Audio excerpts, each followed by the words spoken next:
Hello guys, তো welcome back to my channel. আজকে আমি আমার চুলের জন্য বানাবো রোজমেরি হেয়ার টনিক। এবার প্রথমেই একটা বাউল নিয়ে নিয়েছি, যে দেখতেই পাচ্ছ আমি যেটা হেয়ার টনিক বানাই। তো আগের দিনের ভেজানো মেথি জল দিলাম, কারণ মেথি আমাদের চুলের পক্ষে খুবই উপকারী। তো মেথি সমেতই দিলাম, মেথি জল শুধু না, মেথি সমেতই দিলাম। এরপর রোজমেরি এবং চা, 1 চামচ চা, মানে ছোটো চামচের চা দিয়ে দিলাম। এবার হালকা আঁচে গরম হতে থাকবো, লো টু মিডিয়াম আঁচেই আমরা এইটা গরম করব, কারণ আস্তে আস্তে ফোটালে জিনিসটা একটু ভালোভাবে তৈরি হবে।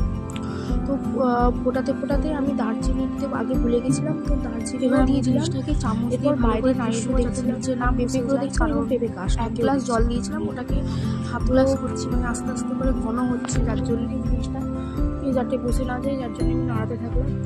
এরপর দেখতেই পাচ্ছ ভালো করে জিনিসটা ফুটে গেলে আমরা গ্যাসটা অফ করে দেবো এবং ছেঁকে নেব।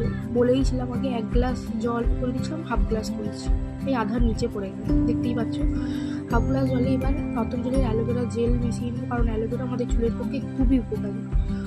আর এটা আমাদের চুলের অ্যালোভেরার গুণ আমরা বলতে পারবো না, সত্যি বলতে আমরা অ্যালোভেরার গুণটা বলতে পারবো না।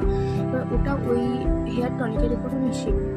এবার ডাবর গুলাবেরির একটা রোজ ওয়াটার আমরা নিয়ে নিলাম, যেটা 1 চামচ আমরা মিশিয়ে নেবো এই হেয়ার টনিকের ভিতরে। এটা ফ্রেগরেন্সের কাজ করবে, দারচিনি দিয়েছি যাতে ফ্রেগরেন্সটা আসে, আর আমরা গোলাপ জলটাও দিলাম যাতে আর একটু ফ্রেগরেন্সটা আসে, এবং চুলের পক্ষেও রোজ একটু উপকারী।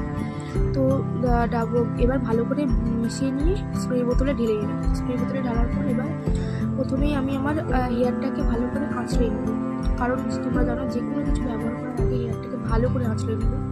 মানে হেয়ার ফলটাও হয়েছে।